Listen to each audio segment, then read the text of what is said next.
कृष्ण कृष्ण हरे हरे हरे राम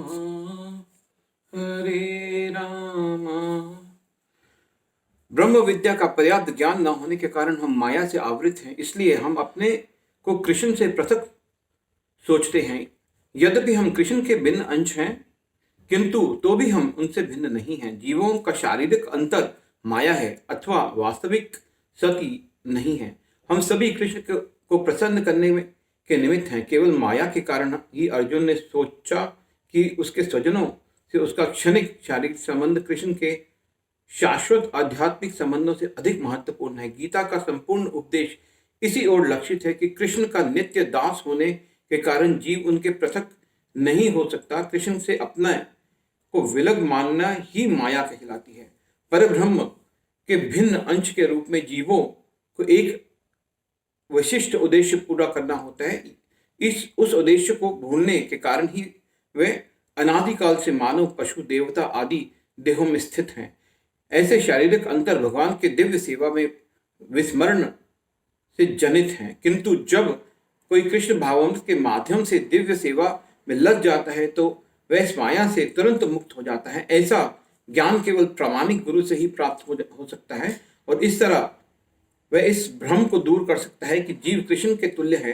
पूर्ण ज्ञान तो यह है कि परमात्मा कृष्ण समस्त जीवों के परम आश्रय हैं और इस आश्रय को त्याग देने पर जीव माया द्वारा मोहित होते हैं, क्योंकि वे अपना अस्तित्व पृथक समझते हैं।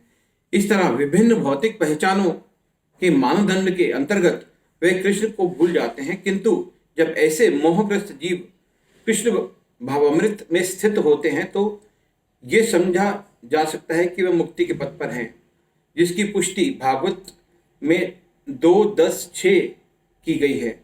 मुक्ति रहत्वा न थारूपम स्वरूपेण व्यस्थिता। मुक्ति का अर्थ है कृष्ण के नित्य दास रूप में कृष्ण भावामृत में अपने स्वाभाविक स्थिति पर होना। अपि चेदसि पापेभ्य सर्वेभ्य पापकृतं सर्वं ज्ञान पल्लवेन वेनैव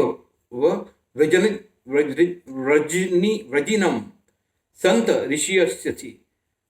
अपि भी चेत यदि असि तुम हो पापेभ्य पापियों से सर्वेभ्य समस्त पाप कृतम सर्वाधिक पापी सर्वम ऐसे समस्त पाप कर्म ज्ञान पल्लवेन दिव्य ज्ञान की नाव द्वारा एवं निश्चय ही वृजनम दुखों के सागर को संत ऋष्यसी पूर्णतया पार कर जाओगे।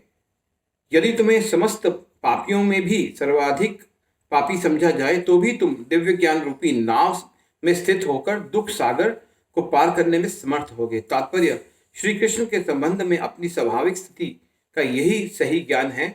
इतना उत्तम होता है कि अज्ञान सागर से चलने वाली जीवन संघर्ष से मनुष्य तुरंत ही ऊपर उठ सकता है। हरे कृष्णा हरे कृष्णा।